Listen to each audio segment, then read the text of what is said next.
Hello everyone, today I'll be doing a solo Adept weapon farm with Hunter. For the subclass I'm going to be using is Void Hunter. Here are the mods and fragments I'll be using in this video. For my exotic I'll be using the Graviton Forfeit, then I'm going to switch to Knucklehead exotic.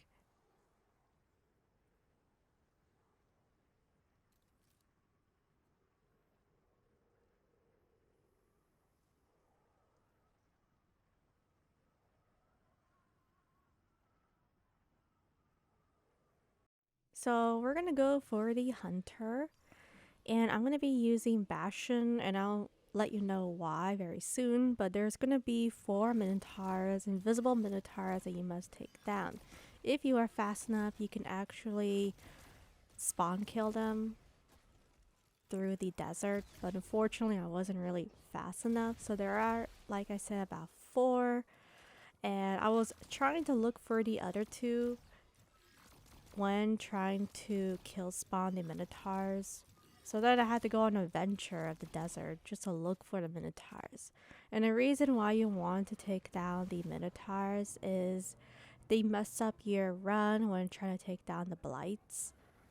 Especially when trying to follow the orb, it can be an issue. So right now I'm just looking, and I forgot to mention, during this mode, the boss is going to be following you and teleporting, glitching. It's going to be very terrifying a bit. Make sure you take down the 4 Minotaurs, so it'll be much easier for you to take down all the Blights.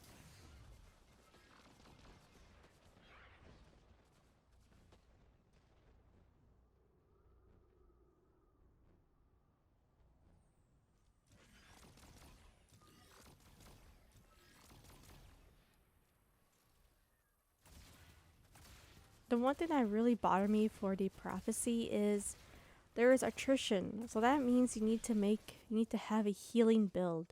And I don't really have one, but you could use Worm Husk. Let's just say you want to stick on Void Hunter, or you have to go for a prismatic build so you can get the healing build to fight with the attrition mod.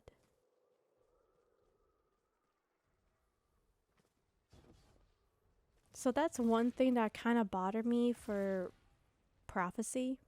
I didn't really like the attrition, but if there was no attrition, you know, this would be way more faster and it'll be much more friendly for going for this build. Now the build I'm using is really good, especially when taking down the Blight. Yes, you could use Thorn to take down the Blight. I understand that. I might make a video about it if I have time on Titan, maybe, I'm not sure, debating.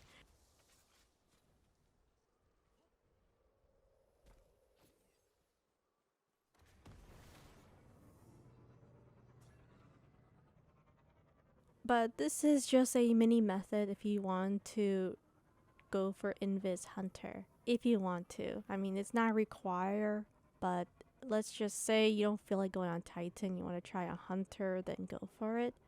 And I was just testing this out, and I think it works pretty well and efficient. I mean, the only bad thing for this build is going to take a while to do DPS at the boss.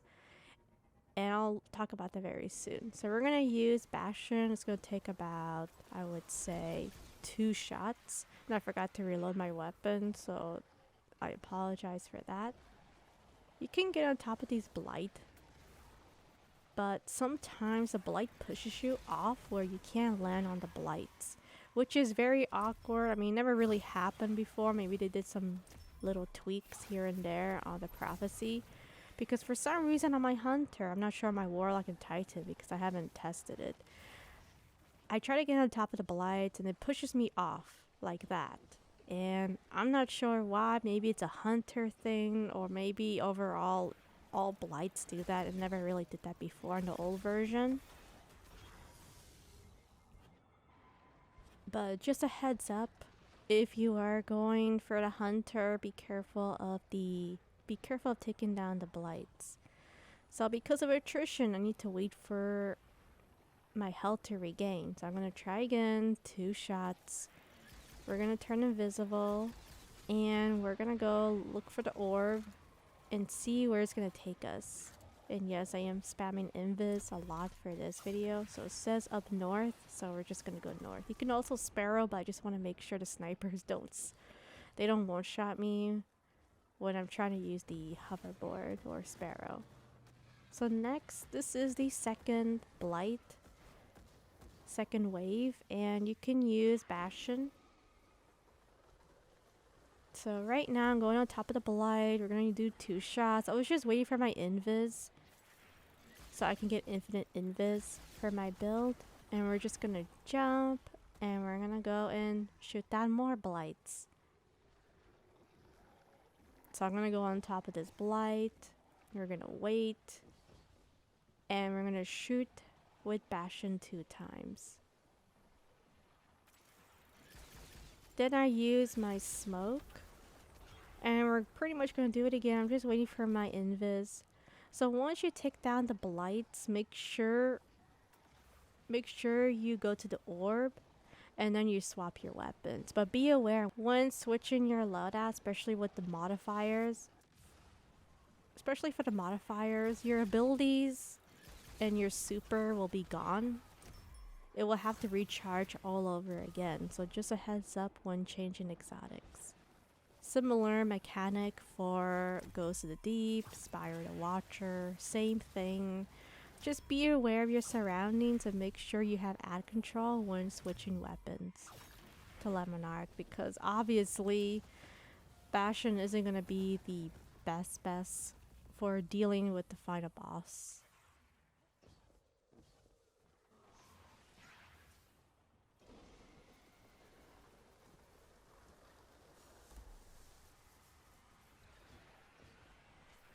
So now we're going to go for the third section. Now, the third section, I highly recommend to take down the snipers around the last wave of blights.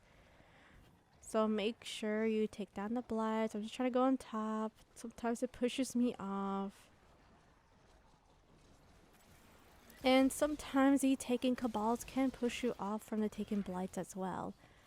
So that's one con about using Bastion. But the good news is it does take down the blights very fast. So I'm going to go ahead and take down the next blight. I was just checking if they can just not follow me. So I was thinking, should I go left, right? Because I saw the boss hanging around with the other blight. So right now I'm going to go to the other side very soon. I was debating if I should take down the snipers now. Looks like it might be the best time. So the third wave of blights, like I said before, make sure you take down the snipers if you can.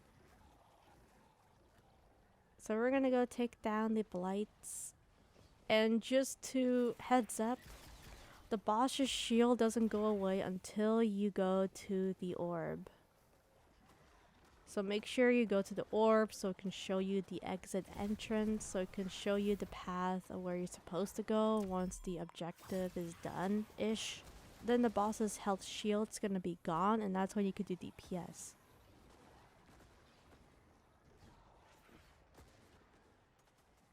When doing DPS at the boss, I highly recommend to go on top of the hill of the sand. That way the splash damage won't hurt you, especially if you are on the build with no health. No warm husk, no prismatic, no restoration for solar hunter, no healing punch, no shotgun punch, healing ability. For those types of modes, just make sure and be very careful. So you can see here that I made a little mistake. I forgot that I lose my abilities if I switch my exotic. So make sure you go to the orb, pull back, and then you can switch. But if you do have your super, use your super right away and then switch to the different exotic.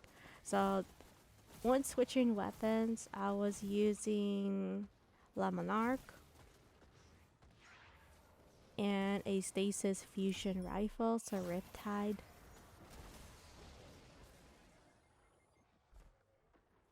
I'm still using the linear fusion rifle. It's just really annoying going to the hill on Hunter because sometimes I fall down like that. I'm trying to go up. Dear gosh, the Hunter jump is just painful this season. Very painful. So usually the boss does splash damage, but for some reason this video it was behaving. You can also switch to a different exotic for more DPS, like using Tracer. I think I accidentally switched to Knucklehead, but it worked out decent. It was okay. So you can see that I went to the orb, and then now the boss's shield is gone, and there's going to be a bit of infinite ads, but mainly you want to focus on doing DPS to the boss.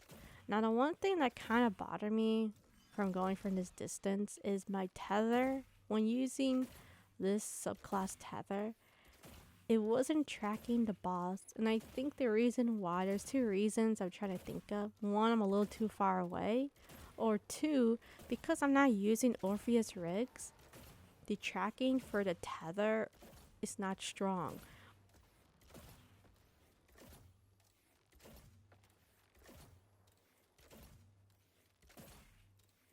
When you are using tether, the one that you shoot 2 times, the tracking is so bad. It's poor. I mean, look at this. It sucks. Like, look at that. Honestly, at this point, I would rather just switch to tether.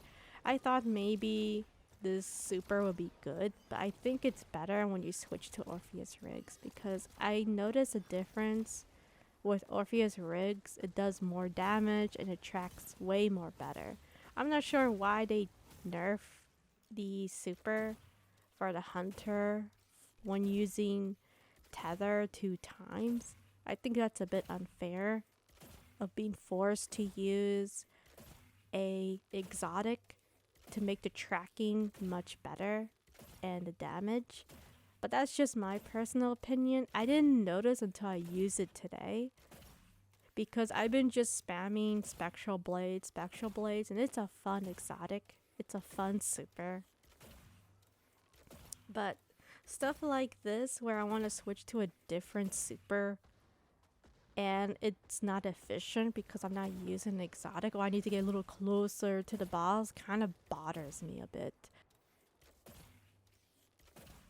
But the good news for this build is the boss is not spamming his solar attack, which I was surprised. This really never really happens. But if you go on top of the hill to sand, the boss will behave and you can just spam Lemon Arc. So I'm gonna fast forward a bit, but yeah, my super without Orpheus rigs is just horrible. So when you are switching weapons, you can switch to Orpheus rigs, or you can switch to any exotic that you feel that has more DPS. Now, I was trying to switch to Tracer, but then I switched to Knucklehead. I said, you know, why not? I haven't used Knucklehead for a long time, because I've been using Tracer for dungeons for doing high DPS. I mean, Knucklehead is alright. It's okay. I don't think it's the best. I do like how it marks the boss, and then you do more damage with Lemon Arc when the boss's health is low. And also this happens when you are using your super, and this happens as well when you are using your grenades or any abilities when using Knucklehead.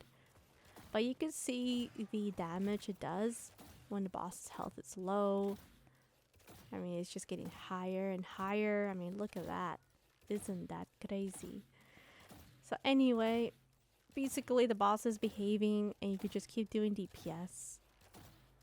Either you switch to Orpheus rigs or tether. You could also use Spectral Blades, but for this video I want to switch it up.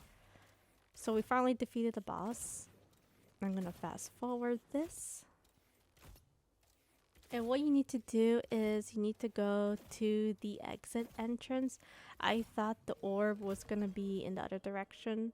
Another thing you could do is you can look for the orb and see where it's gonna spawn. That way you'll know exactly where to go. But I didn't do that for this video. So now we're just gonna go scavenger hunt.